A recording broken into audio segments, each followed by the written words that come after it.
Mi hija me acusó de estar protegiendo a un pervertido, pero se le olvida que fui yo quien escuchó los golpes en la puerta.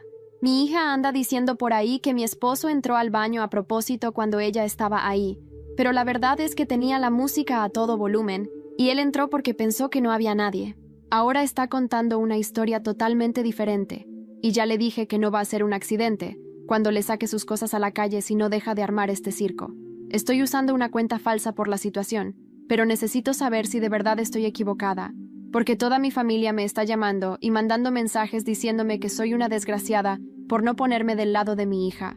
Mi esposo y yo llevamos casados un poco más de 5 años. Mi hija tiene 19, y mira, ella y mi marido se llevan bien. No es como una relación de padre e hija, pero sí se hablan de vez en cuando, tipo, ¿me das un consejo? Y así. Nunca noté nada raro de parte de él hacia ella, ni ella nunca insinuó absolutamente nada. El jueves por la noche, él y yo estábamos viendo una película en la sala. Pausamos la peli cuando él se levantó para ir al baño. Yo escuché cómo tocó la puerta 2 veces, 3 golpecitos cada vez, con unos segunditos de pausa entre uno y otro. Fue lo bastante fuerte como para escucharlo desde donde yo estaba. Al ratito, solo oí gritos. Corrí al baño y vi a mi hija completamente desnuda, tratando de cubrirse y gritándole que se fuera. No vi todo lo que pasó, pero cuando llegué, vi a mi esposo tropezando con sus propios pies, intentando cerrar la puerta lo más rápido que pudo. Le pregunté qué había pasado y me dijo que tocó la puerta. Nadie respondió, así que entró, y que ella estaba ahí, desnuda frente al espejo, y que solo intentó salir lo más rápido posible. Cuando mi hija se calmó, fui a hablar con ella. Me dijo que se estaba cambiando y que, de la nada, él entró. Le pregunté por qué no respondió cuando tocó. Ella dijo que él no tocó, pero yo lo escuché, así que estoy segurísima de que sí lo hizo. Entonces me dijo que no oyó nada porque tenía puestos los audífonos escuchando música. Me senté en el sofá de la sala, el corazón latiendo tan fuerte que amenazaba con salirse del pecho. La televisión estaba en silencio. El final del episodio quedó congelado en la pantalla, pero mis oídos capturaron algo más. 6 golpes decidió meter mi marido en la puerta del baño. 3. Pausa. 3. Tan similares, tan insistentes, que no podía estar equivocada. Antes de poder reaccionar, escuché un grito ahogado, normal en su tono, pero cargado de horror. Corrí hacia donde empezaba el conflicto de mi vida. Entré casi de puntillas por el pasillo, un segundo antes de que mi hija gritara un nombre que hizo detener el aire en mi garganta. «¡Papá, sal de mi vida!», gritó. Sus palabras fueron un estallido. Me detuve 5 pasos antes de la puerta. Él intentaba cerrarla con torpeza, tropezando contra el marco. Vi su mano entre el marco, el pomo intentando girar. Un segundo más y la puerta estaría cerrada, pero ya era tarde. La verdad ya se había colado. «¿Qué ocurre?», pregunté como si despertara de un sueño. La niña estaba erguida, náufraga de sus propias emociones, el cuerpo descubriéndose mientras cubría su pecho con los brazos. Él respiraba agitado, pálido, y recondujo la mano hacia atrás evitándola. Su voz salió en un hilo. He llamado, mamá, 3 veces. Tú no contestaste». Sentí un nudo en la garganta, pero aún no sabía a quién creer. Ella, temblando, murmuró. «Jamás él golpeó. Entró sin avisar. Me vio desnuda a propósito». La mentira tenía textura. ¿Y si lo decía para agitar sentimientos que nunca tuve? Le miré a los ojos. ¿Dónde estaba el miedo real? ¿Dónde la convicción? Él negó otra vez, esta vez con voz firme. «Lo juro». Y batí mis propios recuerdos. Escuché los golpes. No fue casual. Pero la duda ya estaba ahí, entre nosotros. La tensión ondulaba en el aire como un veneno silencioso. La conversación se convirtió en un precipicio de reproches. Mi hija despotricaba. «¿Cómo puedes creerlo?», mientras él se esforzaba en explicar sin romper a llorar. Yo los escuchaba, sintiendo que mi mundo se estremecía. Me marché con la puerta del baño en su rostro, como queriendo cerrar el escenario, pero nadie podía apagar lo que ya se había dicho. Volví al sofá y encendí la luz. Las llamadas ya estaban rodando en mi bolsillo, mi familia cuestionándome, señalando mi lealtad. «Están conmigo, pase lo que pase», escribió una prima. «¿Cómo puedes no creer a tu hija?», preguntó otra. Me sentí asfixiada, atrapada entre el silencio de mi hogar y las voces que reclamaban mi verdad. Me pedí un respiro. Respiré hondo y marqué silencio en el móvil. Necesitaba pensar más. ¿Qué ocurrió realmente? ¿Por qué mi instinto gritaba que algo estaba mal y al mismo tiempo me dolía ver a mi hija sufrir? Horas después, estaba sola en la cocina. El reloj marcaba las 2 de la mañana. La oscuridad parecía más pesada. Volví a escuchar, en la mente, los 6 golpes. 3. Pausa. 3. No era una puerta rota ni golpes fuertes por error. Era invitación, y ese fue mi tan temido pensamiento. ¿Y si no fue un accidente? Un mensaje interrumpe mis pensamientos. «Mamá, eres mala madre», decían las palabras de mi hija. Leí y sentí la puñalada. De nuevo, ese nudo. Una mezcla de rabia, amor y confusión. Por primera vez, me permití llorar. Y en esas lágrimas entendí que no podía dejar que contaran su versión sin luchar. ¿Por qué permitir que una mentira destruya nuestra familia? Me quedé en silencio, mirando al vacío, imaginando cómo reconstruir lo que ya está roto. Finalmente, apagué la luz, pero no mi determinación. Por la mañana, mi café no supo a nada. Él me buscó bajando escaleras, con cara de arrepentimiento y ojos hinchados. «Estoy a tu lado», murmuró. Pero no bastaba, necesitaba pruebas, necesitaba claridad. Y en ese momento decidí que si la verdad estaba escondida, yo la encontraría. La mañana avanzó lenta, y en ese ambiente cargado, recibí una noticia inesperada. Una prima cercana me contó que la hija había estado hablando con una antigua amiga del instituto, alguien que la hija creía amiga, a quien llamó llorando, acusando al padre. La noticia me llegó como un fósforo en la oscuridad. Había testigos, voces además de las nuestras. La cabeza me dio vueltas. Era el primer paso para algo mucho más grande, pero también era la chispa que podía incendiarlo todo. Y así me quedé, en la cocina, con el mensaje aún abierto y esa sensación visceral de que lo peor aún no había llegado, pero que estaba a punto de empezar a definirlo todo. La casa amaneció en silencio, ese tipo de silencio que grita. Me sentía observada incluso en mis propios movimientos. El desayuno quedó servido, pero nadie bajó a comer, ni él, ni ella. Solo yo, sentada frente a una tostada que se enfriaba como nuestra relación. No dormí. Estuve toda la noche repitiendo en mi cabeza ese mensaje de Lucía, mi prima. La Paula ha hablado con Carla. Está diciendo que su padrastro la espía desde hace meses, que lo del baño fue la gota que colmó el vaso. Carla, su ex mejor amiga. Habían dejado de hablar hace más de un año, y ahora aparecía, como si el destino la hubiese elegido para complicar aún más todo. Decidí hacer algo que jamás pensé. Llamé a Carla. No tenía su número, así que busqué en el Instagram antiguo de mi hija, uno que nunca eliminó. La encontré, aún con esa cara de niña inocente, pero con ojos que parecían saber más de lo que mostraban. Le escribí con una cuenta falsa. Ya no confiaba ni en mi propia sombra. Le pregunté si podíamos hablar sobre Paula. Tardó en responder, pero finalmente accedió. Quedamos en una cafetería cerca de la estación de trenes de Zaragoza. Fui sola. Mi marido pensó que iba a trabajar. Paula, encerrada en su cuarto, no preguntó nada. Caminé con el corazón apretado. La ciudad gris parecía compartir mi estado emocional. Carla llegó puntual. La reconocí de inmediato, aunque había cambiado. Más delgada, el pelo más oscuro, pero la misma mirada escurridiza. Nos sentamos frente a frente. Ella pidió un té, yo un café que nunca toqué. ¿Tú eres la madre de Paula?, preguntó, aunque lo sabía. Asentí. ¿Y por qué me buscas ahora? La miré directamente. Porque necesito la verdad. Porque esto se me está yendo de las manos. Carla bajó la mirada. Respiró profundo. Hubo un silencio tenso. Paula siempre fue intensa. Desde pequeñas. Todo lo sentía 10 veces más fuerte que los demás. Celos, rabia, amor. Hizo una pausa. Lo que está diciendo, yo no sé si es verdad, pero lo que sí sé es que hace meses me contó que le incomodaba que tu marido fuera tan amable con ella. Pero no sabía si era real o si era parte de su forma de ver las cosas. ¿Y tú qué piensas ahora? Ella me miró largo rato, como dudando si debía decir lo que venía. Yo creo que se inventó la mitad, y la otra mitad la alimentó con su rabia. No sé si pasó algo realmente, pero sí sé que empezó a decir que él la miraba raro después de ver cómo tú lo mirabas a él. Tragué saliva. ¿Era esto envidia? ¿Me estás diciendo que todo esto puede venir de celos? Carla asintió apenas. No puedo afirmarlo, pero sí sé que Paula siempre quiso ser el centro, y desde que tú estás con él, sentía que la habías desplazado. Volví a casa con un cóctel de emociones. Nada de lo que dijo Carla me dejaba en paz, pero tampoco podía descartarlo. Por la noche, decidí enfrentarla. Entré en su cuarto sin avisar. Necesitamos hablar. Ella estaba en el móvil, pero lo dejó al verme.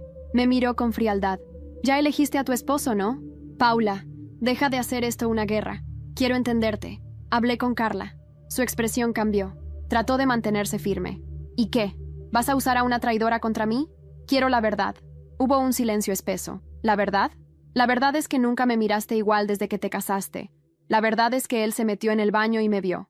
Y la verdad es que tú no me crees. Me acerqué, con dolor, con rabia, con miedo. ¿Y si no fue como tú crees? ¿Y si te equivocaste? ¿Por qué insistirías en una historia que puede arruinar nuestras vidas? Ella bajó la mirada. Fue un segundo, pero lo noté. Una sombra de duda, algo que se quebró en su expresión. Iba a decir algo más, pero en ese momento, el móvil de casa empezó a sonar. Era mi hermana. No suelo atender llamadas a esa hora, pero algo me impulsó. Descolgué. Lucía, ¿qué pasa? Su voz temblaba. Tienes que ver esto. Hay un video circulando. Alguien grabó el pasillo el día del baño. Se ve claramente que él golpea la puerta. El aire se me fue. ¿Qué? Está en redes.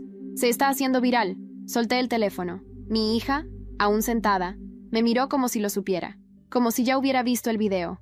Su cara era otra, una mezcla de rabia, vergüenza y terror. Me giré, abrí mi portátil, busqué, y ahí estaba, un video, tomado desde una cámara de seguridad de un vecino. El sonido era claro, 3 golpes, pausa, 3 más. El mundo, tal como ella lo había dibujado, se desmoronaba en tiempo real, y no sabíamos qué consecuencias eso traería. No podía apartar los ojos del vídeo. La imagen era algo borrosa, tomada desde el pasillo común del edificio, justo en el ángulo que permitía ver claramente nuestra puerta del baño. Se le veía a él acercarse, hacer una pausa, golpear 3 veces, esperar y repetir, exactamente como yo recordaba, como él había dicho. Se me secó la garganta. Lo que sentí en ese instante no fue alivio, fue furia, una furia densa, contenida, porque ese vídeo, esa prueba definitiva, esa condena contra la mentira, había estado ahí todo el tiempo. Y mientras tanto, mi hija había destruido nuestro hogar a base de una historia distorsionada, repetida una y otra vez hasta que ella misma creyó que era verdad. Cerré el portátil con fuerza. Paula seguía sentada, inmóvil, la piel pálida, el gesto cerrado. ¿Ya lo viste?, le pregunté. No respondió, solo bajó la mirada. ¿Vas a seguir mintiendo? Sus labios se movieron apenas. Yo no sabía que alguien había grabado. ¿Así que el problema es que te pillaron? La rabia se me trepaba por la columna, como un incendio que no da tregua. Paula se levantó de golpe. Yo sentí que lo hizo a propósito. ¿No puedes entenderlo? Claro que puedo entenderlo, grité. Pero una cosa es sentir, y otra es destruir la vida de alguien con una acusación falsa. Ella me miró con los ojos enrojecidos, pero sin lágrimas. Tú nunca me escuchas. Te escuché. Te defendí. Y me llamaron mala madre por no defenderte más. Me aislaron. Me insultaron. Mi voz se quebró. ¿Y todo porque tú querías ser la víctima? El silencio que siguió fue el más largo de nuestras vidas. Esa noche no dormimos. Ni ella, ni él, ni yo. Cada uno encerrado en su propio infierno. Yo, con la rabia y la traición. Él, con el peso de haber sido señalado como pervertido. Y ella, no sé. Quizás con el miedo de que todo estuviera a punto de volverse en su contra. A la mañana siguiente, el escándalo había estallado. El vídeo estaba por todas partes. Amigos, familiares, conocidos, todos los que habían mandado mensajes hirientes ahora se deshacían en disculpas por WhatsApp. No sabíamos. Qué horror lo que le hicieron. Siempre creí en ti. Mentiras, hipocresía. Nadie creyó en mí cuando más lo necesitaba. Y ahora que la verdad estaba grabada y editada con subtítulos, todos querían subirse al tren del perdón. Pero yo no olvidaba. Fui a casa de Lucía, mi hermana, que me había llamado la noche anterior. Me abrió con cara de mártir. Siento mucho todo lo que pasó. Te juzgamos sin pruebas. No me juzgaste, Lucía. Me condenaste, sin siquiera escucharme. Estábamos preocupados por Paula, y nadie se preocupó por mí, ni por él. Le llamaste degenerado. Lucía bajó la mirada. Tenía las manos temblorosas. ¿Qué queréis ahora? ¿Perdón? Ella no respondió. Me fui sin tomar el café que me había servido. No podía quedarme en una casa donde me dieron la espalda con tanta facilidad. Pero el daño ya estaba hecho. Las cosas no volverían a ser iguales. Esa misma tarde, Paula recibió un mensaje. Era de Carla. No lo vi, pero lo escuché desde el pasillo. ¿Y ahora qué vas a hacer?, le preguntó Carla, voz alta y clara por el altavoz. No lo sé, dijo Paula. Todo el mundo está diciendo que te inventaste todo para arruinarlo, que querías que tu madre lo dejara. Yo no dije eso. Tú sembraste esa idea, Paula. Ahora cosecha. Hubo un silencio. Al día siguiente, recibí una carta de la Universidad de Paula. Al parecer, alguien había mandado una denuncia anónima mencionando el vídeo y la acusación falsa. No era una expulsión, pero sí una advertencia formal. Cualquier conducta similar resultaría en su inmediata desvinculación. Me senté en la mesa del comedor, con la carta en la mano, y la miré. ¿Qué vas a hacer ahora? Ella no dijo nada, pero yo sabía. Por primera vez en su vida, Paula se dio cuenta de que sus actos tenían consecuencias, de verdad, y no podía huir de ellas. Esa noche, escuché a mi marido llorar en silencio. Entonces, él, que siempre fue reservado, que jamás se quebraba. Cerré la puerta con cuidado, me senté a su lado y no dijimos nada. Habíamos sobrevivido, pero no estábamos bien, y mientras me levantaba para ir a la cocina, el timbre sonó. Fui a abrir con el corazón acelerado. Era el vecino del cuarto piso, el que tenía la cámara. «Creo que necesitáis saber algo más», me dijo, con un pendrive en la mano. «Esta no es la única grabación que tengo». Aquel pendrive en la mano del vecino parecía pesar 1 tonelada. No sabía si debía aceptarlo. No sabía si tenía fuerzas para abrir otro capítulo en este infierno. Pero lo tomé, como si mi cuerpo actuara por sí solo. «¿Qué hay ahí?», pregunté apenas en un susurro. El vecino, un hombre llamado Antonio, con cara de cansancio permanente, respondió sin rodeos. «Más grabaciones del pasillo. No te las enseñé antes porque... Bueno, pensé que era solo una discusión familiar. Pero después de lo que vi en redes, pensé que deberías saberlo todo». No dije nada. Cerré la puerta. Fui directo al portátil. Conecté el pendrive y abrí la carpeta. Había varios archivos, con fechas de los últimos 3 meses. Empecé por uno al azar, de hacía unas semanas. El vídeo mostraba el pasillo como siempre. Pero no tardé en ver algo que me heló la sangre.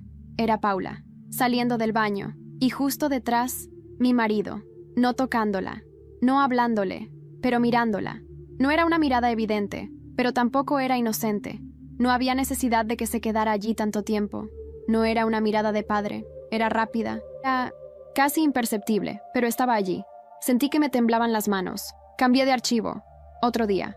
Otra vez, ella saliendo del salón y él pasando junto a ella, y mirándola. No con deseo, no de forma vulgar, pero había algo raro, algo que yo no quería ver. Volví al archivo más reciente, el día del baño. Esta vez miré más allá del golpe. Vi cómo él entraba, pausado, sin tensión. No como alguien que piensa que el baño está vacío, sino como alguien que espera algo. Tragué saliva.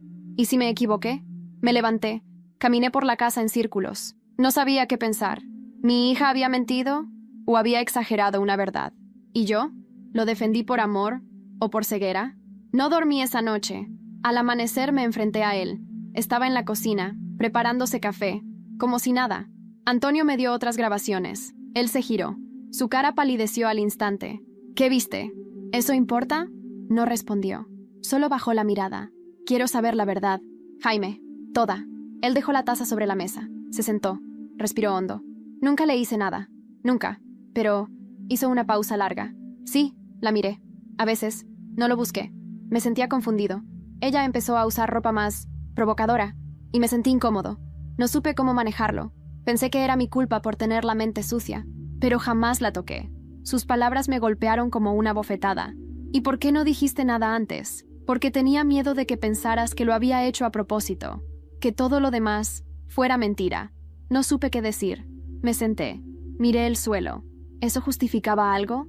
¿Era suficiente? En ese momento, Paula entró en la cocina. Nos miró a los dos. Sabía que algo pasaba. ¿Qué hacéis?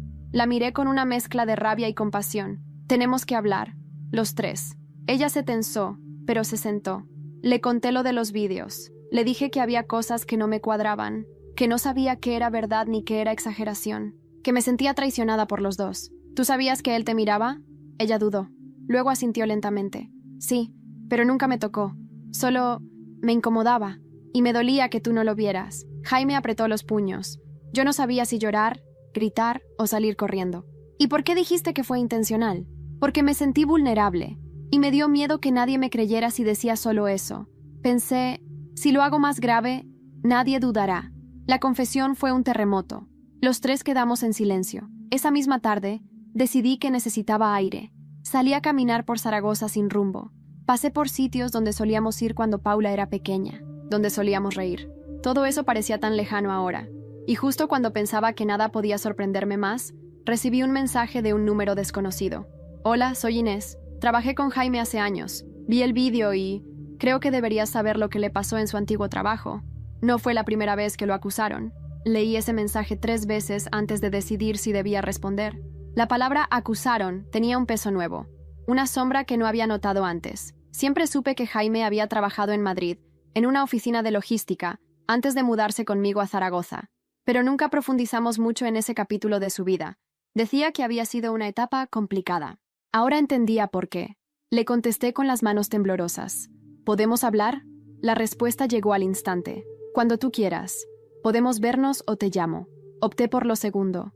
No quería arriesgarme a más escándalos en la calle. Me encerré en el coche, en el garaje, donde nadie pudiera oírnos. La voz de Inés era firme, pero contenía una tristeza vieja, como si aún no hubiera sanado del todo. Sé que esto no es fácil, dijo, pero cuando vi tu historia en redes, no pude quedarme callada. Tenía que decirte la verdad. ¿Qué pasó exactamente?, pregunté con la garganta cerrada. Trabajé con Jaime durante 2 años. Al principio era encantador, educado, simpático, todo el mundo le tenía cariño, pero después empezaron los murmullos. Chicas del equipo se quejaban de que él las miraba demasiado, que hacía comentarios extraños, nada grosero, siempre disfrazado de halago, ¿sabes? Pero te hacía sentir incómoda. Tragué saliva. ¿Lo denunciaron? Una de ellas sí, pero no fue más allá. Sin pruebas claras, la empresa lo dejó ir con una carta de mutuo acuerdo. La chica se fue también, poco después. Fue entonces cuando Jaime se mudó a Zaragoza. Supongo que contigo. Colgué sin despedirme. Me quedé allí, sentada, con las manos sobre el volante. Mi mente empezó a encajar piezas como un rompecabezas maldito.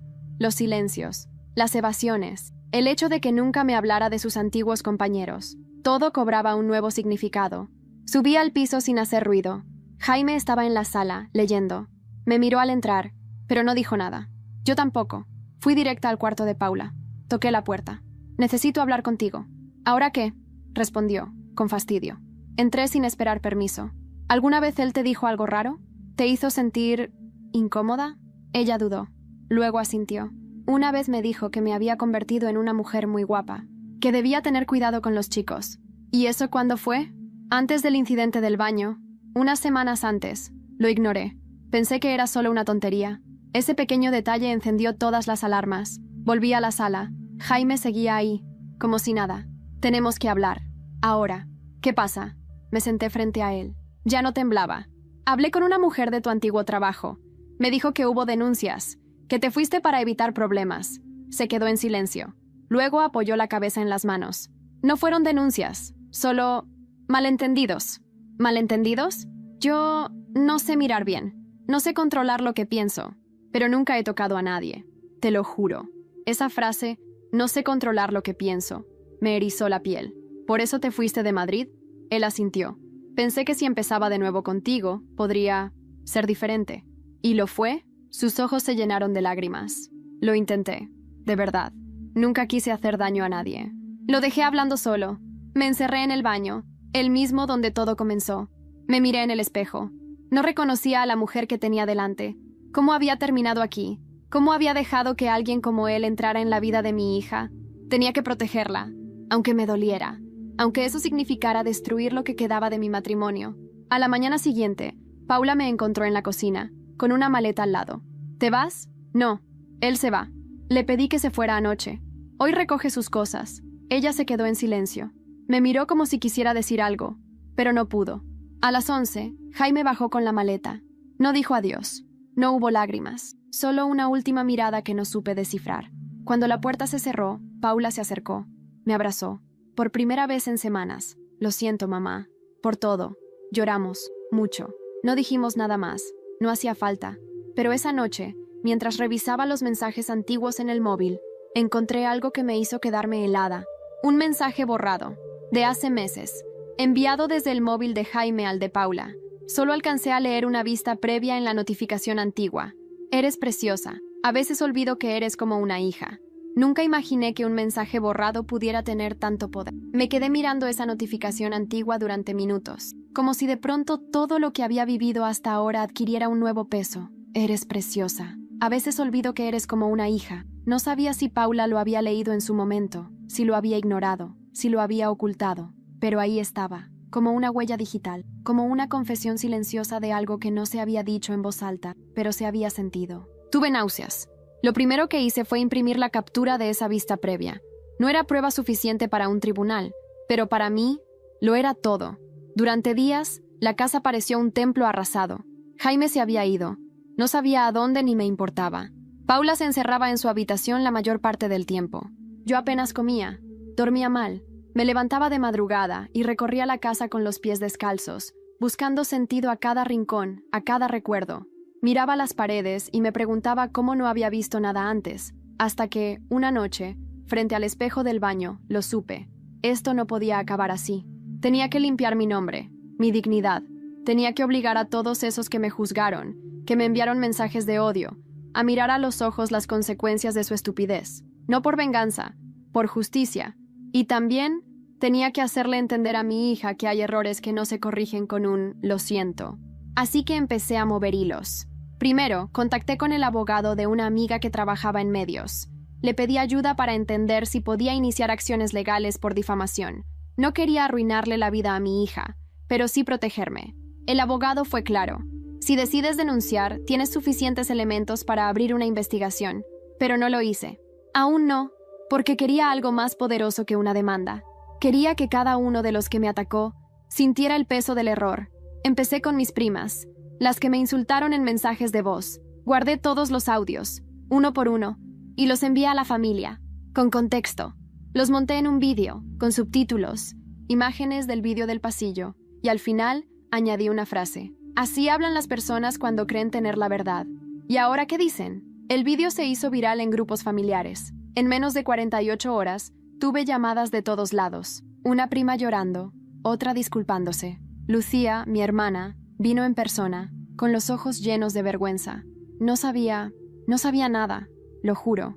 No quisiste saber, le dije. También expuse a los amigos que se borraron de mi vida sin preguntar. Publiqué en Facebook un texto que se compartió más de 2000 veces. Durante semanas, viví como una criminal por confiar en mi instinto. Hoy, la verdad me dio la razón, pero el daño ya está hecho. Recordad esto la próxima vez que señaléis a alguien sin pruebas. Las reacciones no se hicieron esperar. Y entonces, Paula habló. Una tarde, bajó las escaleras con el rostro desencajado. Llevaba una hoja en la mano. Era una carta. ¿Puedo leerte algo? Asentí. Me senté en el sofá. Ella, de pie, empezó a leer con voz temblorosa. A todas las personas a las que hice daño. A mi madre, a mi padrastro, a mi familia. No supe manejar lo que sentía. Me sentí sola, invisible, y confundí incomodidad con intención. Inventé una historia para que me escucharan. Pero me equivoqué, y no espero perdón. Solo quiero que sepáis que voy a cargar con esto para siempre. Cerró la carta. No lloró. Yo sí. ¿Por qué ahora? Porque he tocado fondo, respondió. Me están acosando en la universidad. Me han dejado de hablar. Me siento como un monstruo. Y quiero, al menos, hacer algo bien. La abracé.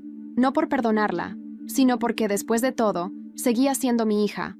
Le pedí que compartiera esa carta públicamente, que hiciera lo que yo hice, dar la cara. Lo hizo. Y entonces, recibí un mensaje inesperado, de Carla. Gracias por lo que hiciste, por lo que estás haciendo. Pero hay algo más que tienes que saber. Paula no fue la única chica que Jaime hizo sentir incómoda. Lo sé porque a mí también me lo hizo. Hace años. Cuando leí el mensaje de Carla, mi estómago se contrajo. Por un segundo, quise ignorarlo, fingir que no lo había leído. Ya tenía suficiente. Ya había llorado, gritado, expuesto, sobrevivido. Pero algo en mí, algo feroz, no me permitió hacerlo. La cité en un café discreto, lejos del centro, donde nadie nos conociera. Llegó puntual. Vestía sencilla, como siempre, pero algo en sus ojos había cambiado. Ya no era la amiga inocente de Paula, ni la chica que había contado verdades a medias. Era una mujer con una historia por contar. Gracias por venir, dije, después de pedir 2 cafés que sabían a agua tibia. No podía quedarme callada más tiempo, respondió. No después de ver todo lo que viviste, lo que pasaste. Asentí. No dije nada más, dejé que hablara. Fue hace 4 años. Paula y yo aún éramos amigas. Tú y Jaime recién os habíais casado. Yo iba mucho a tu casa. ¿Te acuerdas? Asentí de nuevo. Claro que me acordaba. Carla pasaba fines de semana enteros en nuestro piso. Era como otra hija. Una vez Paula no estaba. Me dijiste que la esperara, que llegarías tarde. Él estaba allí. Me ofreció un zumo. Me senté en el salón. Nada extraño, al principio. La vi tragar saliva, bajar la mirada. El miedo aún vivía en su voz. Me preguntó si tenía novio. Le dije que no. Me dijo que era muy guapa, que los chicos debían estar locos por mí. Me reí. Pensé que era un cumplido torpe. Pero luego se acercó más. Demasiado. Me tocó el pelo. Me dijo que ojalá su futura hija fuera tan bonita como yo. Me sentí incómoda. Me levanté. Me fui al baño. ¿Y no dijiste nada? Estaba confundida. Me sentía culpable. Él no me tocó más. Pero cuando Paula llegó, yo ya me quería ir. Y luego lo bloqueé. No volví a tu casa. Me alejé de Paula. Inventé excusas. Nunca te lo conté. Me quedé sin palabras. Todo tenía sentido ahora. La distancia de Carla. El quiebre con Paula. La incomodidad que flotaba en el ambiente, que yo nunca supe nombrar. ¿Por qué ahora? Porque tú fuiste la única que se mantuvo en pie cuando todos te atacaron. Y porque si alguien tiene que saberlo todo, eres tú. Le agradecí. Nos abrazamos. Fue un gesto silencioso, lleno de culpa, perdón y cicatrices. Esa misma noche, reuní a Paula en el salón. Le conté todo. No con detalles morbosos, sino con la seriedad que merecía. Ella lloró. Mucho. ¿Por qué nunca me lo dijo? Preguntó entre sollozos. Porque se sintió como tú. Confundida. Culpable.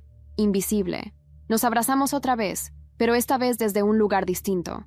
Yo ya no era solo la madre traicionada. Era la mujer que había despertado, que entendía, que no iba a callarse más. Y fue entonces cuando supe lo que debía hacer. Al día siguiente, fui a la policía. No para denunciarlo yo. No podía, pero sí para aportar lo que tenía.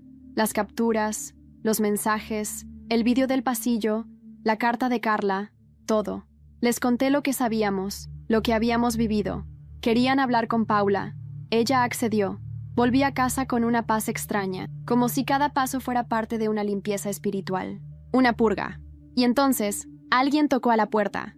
Era Jaime. Volvió con la cara desencajada, con los ojos enrojecidos. Traía una mochila colgada del hombro y un sobre en la mano. «Necesito hablar contigo». No dije nada. Lo dejé entrar. Se sentó. Me tendió el sobre. Es una carta. De mi exmujer. La madre de mi hijo. Lo abrí, con manos firmes. «María, si estás leyendo esto es porque Jaime ha vuelto a fallar. Ya lo hizo antes. Lo oculté por vergüenza. Porque me dio miedo. Porque pensé que tal vez cambiaría. Pero no cambió. Nunca lo hará. No confíes en él. Cuídate». La carta estaba firmada. Tenía fecha de hacía 6 años. Levanté la mirada. ¿Tú sabías que yo iba a encontrar esto? Él asintió, derrotado. «Quiero entregarme». Esa frase me hizo respirar hondo. «Hazlo, porque si no lo haces tú, lo haré yo». Se fue en silencio, como si cada paso hacia la puerta fuera una confesión más, y al cerrar sentí algo nuevo, no alivio. No rabia, sino propósito. Sabía que aún quedaba camino, que aún había heridas abiertas, pero ya no tenía miedo. Sabía quién era, y también sabía quiénes eran ellos. No sé describir lo que sentí después de que Jaime cruzara la puerta por última vez. No fue venganza, tampoco triunfo. Fue una mezcla cruda de tristeza y justicia. Como si, por fin, todo el dolor acumulado durante meses empezara a tener un sentido. No porque gané, sino porque sobreviví. Y porque ahora podía mirar a Paula a los ojos sin esconder nada. La policía abrió una investigación formal. Llamaron a Carla, luego a Paula. Yo testifiqué también. No como denunciante, sino como testigo clave. Narré todo desde el principio. Desde los golpes en la puerta del baño hasta la carta que me dejó su exmujer. No dejé nada fuera. No podía permitirme vacíos. Lo más duro fue ver a Paula en la sala de espera de la comisaría. No era la misma. Ya no era la niña impulsiva que gritaba sin pensar. Era una joven con el rostro cansado, ojeras profundas y una tristeza antigua. Aún así, había algo nuevo en ella. Determinación. «Estoy lista para decir la verdad», me dijo antes de entrar. Y lo hizo. Contó todo. Lo que sintió.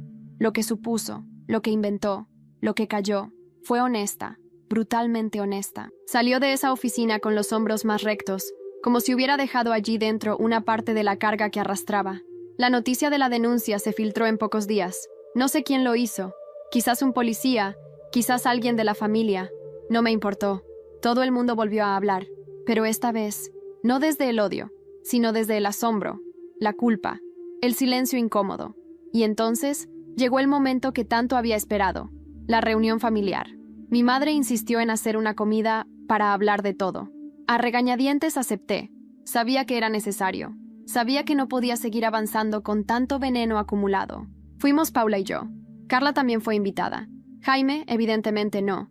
Entramos al salón de la casa de mi madre como dos mujeres distintas. Yo, con la cabeza alta. Paula, con pasos firmes. Carla, en silencio, pero con los ojos abiertos, atentos, como si esperara un golpe que no llegaría.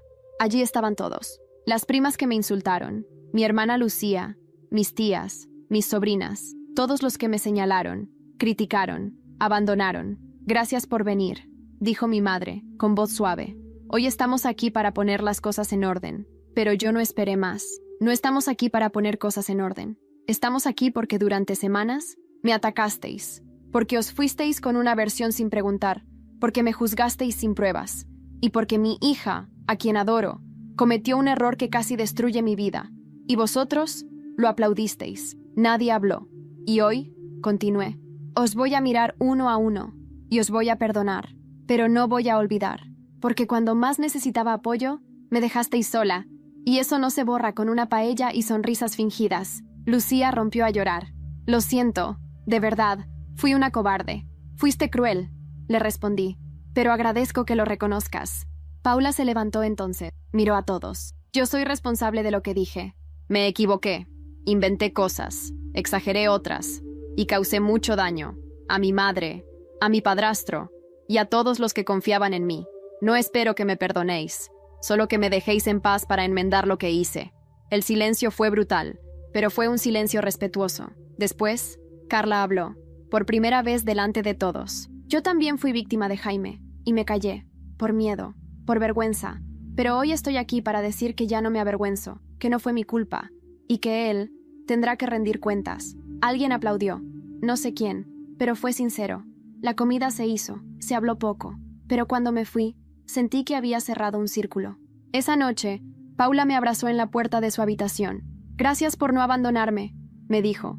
Te prometí que estaría, incluso cuando me fallaras, y por primera vez en mucho tiempo, dormí en paz. Pero al día siguiente, recibí una llamada de la policía. Jaime se ha entregado y ha confesado más cosas. Tenemos que hablar contigo cuanto antes. Cuando colgué el teléfono, supe que lo que estaba por venir no era solo la conclusión de una historia dolorosa.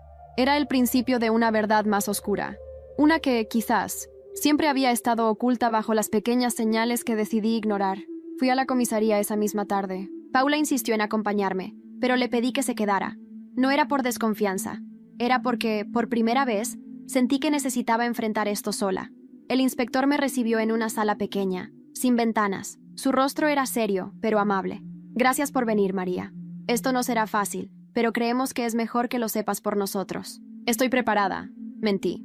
Abrió una carpeta con varios documentos. Me mostró un informe, fotografías, copias de correos electrónicos, capturas de conversaciones. Jaime se entregó esta mañana. Vino con su abogado.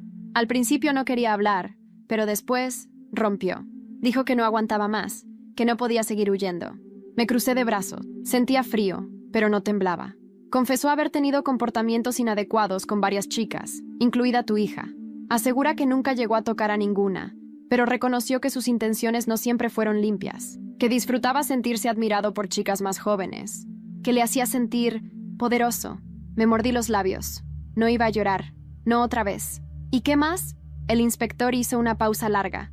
Luego me miró directo a los ojos. Dijo que todo empezó en Madrid, que su primer desliz fue con la hija de su entonces pareja, una chica de 15 años. Ella lo denunció, pero la madre retiró la acusación. No sabemos si por miedo o por presión. Desde entonces ha cambiado de ciudad 3 veces. El aire se me fue. ¿Me estás diciendo que yo soy la cuarta mujer que cayó en su red? Eso parece. Y no solo eso. Una de sus exparejas, Ana R., ha confirmado todo. Aportó correos y notas que él le escribió cuando vivían juntos. También tenía miedo de denunciarlo. Me sentí vacía, como si todo lo vivido con él no hubiese sido real, como si esos 5 años de matrimonio hubieran sido solo una ilusión cuidadosamente tejida por un hombre que sabía manipular emociones. El inspector continuó. Estamos evaluando cargos por acoso, manipulación emocional y posiblemente por delitos prescritos. Pero el testimonio de tu hija y de Carla son clave. Asentí en silencio. Me levanté. Me despedí con un gesto seco. No podía decir más. Cuando llegué a casa, Paula estaba en el sofá. Se levantó al verme. Corrió hacia mí. ¿Qué pasó? Confesó todo, dije sin mirarla. Y no solo lo tuyo. ¿Hay más? Asentí. Nos sentamos en la cocina, donde tantas veces desayunamos sin saber en qué infierno vivíamos. Le conté todo, sin suavizar, sin protegerla. Ella lloró, yo no, porque mis lágrimas ya no eran necesarias. Lo que necesitábamos ahora era fuerza, para reconstruirnos, para volver a mirarnos al espejo sin miedo. Esa noche no cenamos, pero hablamos, por horas, sobre el pasado, sobre su padre biológico, sobre mis errores, sobre su infancia, sobre el dolor de ser mujer, sobre el miedo de no ser creída. Fue la conversación más real que tuve con mi hija en toda mi vida. Y entonces, en medio de ese silencio compartido, Paula me dijo algo que me partió en dos. Mamá, ¿y si soy como él? ¿Qué? ¿Y si tengo algo roto dentro de mí? ¿Y si todo lo que hice fue porque también tengo algo podrido? Le agarré la cara con las dos manos. Tú no eres como él. Tú has enfrentado la verdad. Has pedido perdón. Has cambiado. Él nunca lo hizo hasta que lo atraparon. Y eso lo cambia todo. Nos abrazamos, lloramos, y por primera vez sentí que podía comenzar a sanar. Al día siguiente, la Universidad de Paula la convocó, no para sancionarla, sino para escucharla. Le ofrecieron apoyo psicológico, asesoramiento legal y la oportunidad de contar su versión en un foro estudiantil sobre acoso y responsabilidad emocional. Aceptó, y yo decidí dejar mi trabajo. Necesitaba tiempo, para mí, para escribir todo esto, para entenderme, para ayudar a otras mujeres. Empecé a redactar un blog. Lo llamé Entre Puertas Cerradas. 3 semanas después recibí una carta. Era de Jaime. No la abrí, la quemé.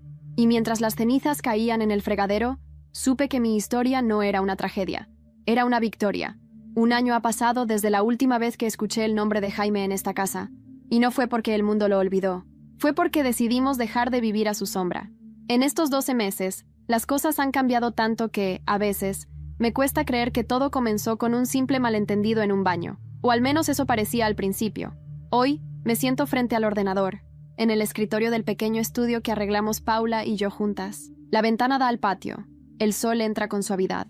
Y aunque afuera todo sigue su curso, los coches, las rutinas, la ciudad, aquí dentro, la calma por fin es real.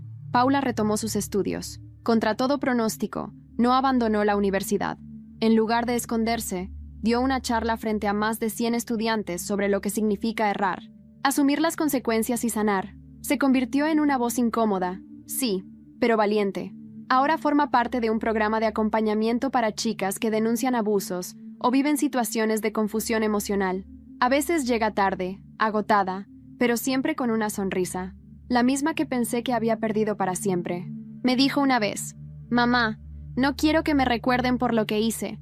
Quiero que me recuerden por lo que hice después de eso. Y juro que no pude estar más orgullosa».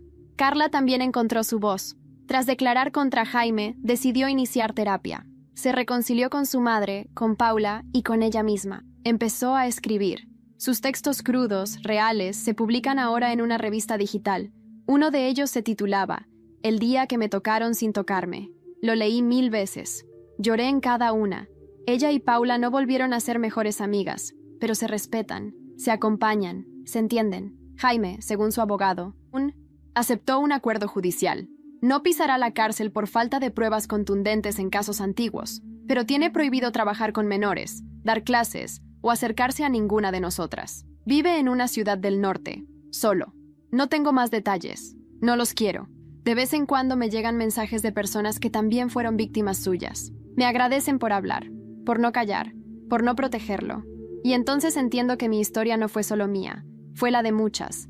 Mi familia cambió. Algunas personas se alejaron.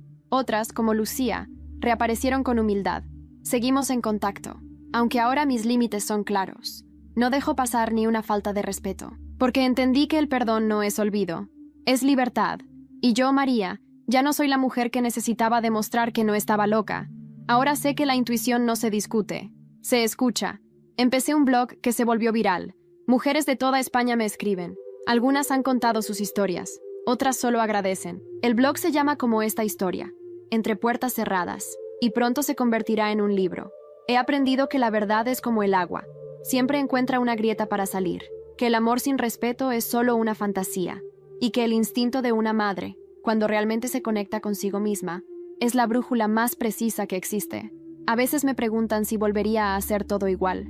No sé, ojalá nunca hubiera pasado nada de esto, pero si tenía que pasar, me alegro de haber sido yo quien lo enfrentó, de haberme roto para reconstruirme. Hoy Paula está en la cocina preparando café.